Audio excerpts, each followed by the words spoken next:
So that's at, 660 hertz. So it's real high, but obviously the plosive, the meat and potatoes of it goes away. So here's, if I do this at, 130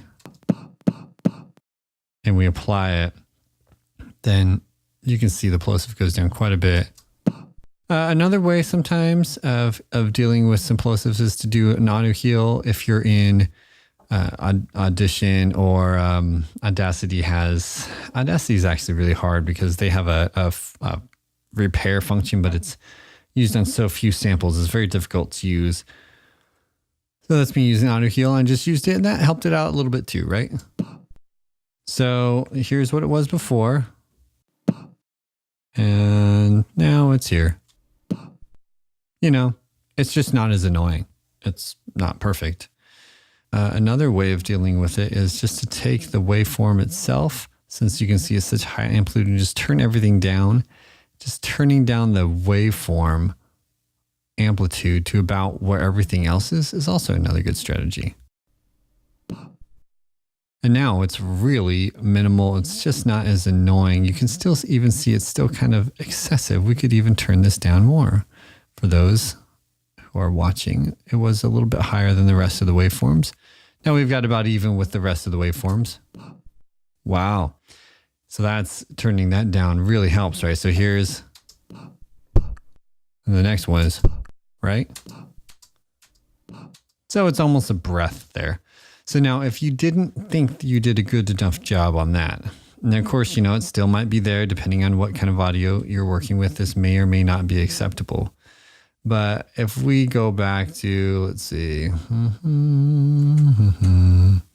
and see equalizer, let's say we're starting from the very beginning. Another option is to do the isotope declick.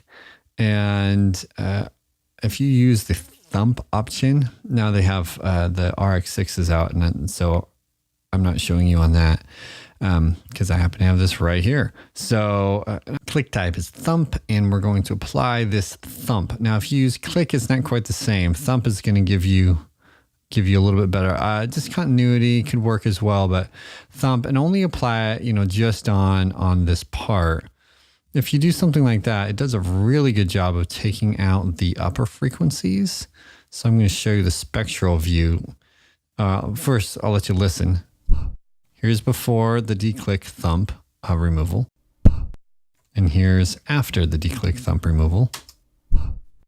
A lot better. And then if you use that in combination with a high pass, I won't do it that way. We'll show you with a real EQ. So I'm going to take a real EQ. This is an EQ at 110 hertz, and I'm going to apply that. Applying.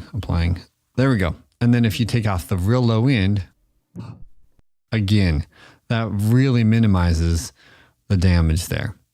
So those are a couple ways of removing the noise. One other option is to highlight. Let's see if we can do this. I'm going to go into no man's land just to highlight it. And if you go to effects, learn sound removal process, this option might actually really help some folks out there. And if it doesn't work with pops as much, I've seen this work with breaths, like when people like breathe at the end of them, they'll say something and then they'll breathe into the microphone. So it removes that kind of stuff real well. Just all sorts of sounds. The sound remover at times just is incredibly powerful. So if you learn the sound model of the pop and then subsequently apply it, that really does a great job taking it out too. Let's see if we can now put that on the problem one. So sound remover process, and I'm going to apply it. Let's see how that sounds. That sounds a lot better. We still have some low end stuff that I'd probably take out, anything, again, just because in general, a high pass is a good idea. So you can look at where the low energy is on the screen. But I've got low energy. I've got just a lot of low energy below 110 hertz, something like that. So we're going to try it. And again, it brings it down to almost nothing. So those are just a few strategies on how to remove the plosives. There's a handful of ways. They're not too bad.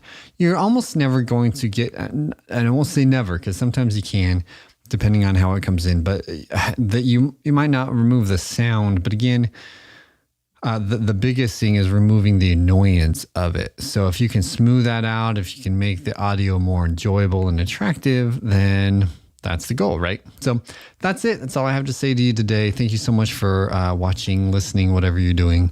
If you're listening, you can go check out the YouTube channel, the 24 Sound, all one word, all spelled out, or go to 24sound/podcast. That gets you to where we're at. If you're watching this, go to 24sounds/podcast. You can check out all of our other content, and the goal is to help you out, make you better. So let me know if I can make you any better, or if you have any other things that you do that to remove a plosive that I did not cover here today. Again, really appreciate it, and go out and make the world sound great.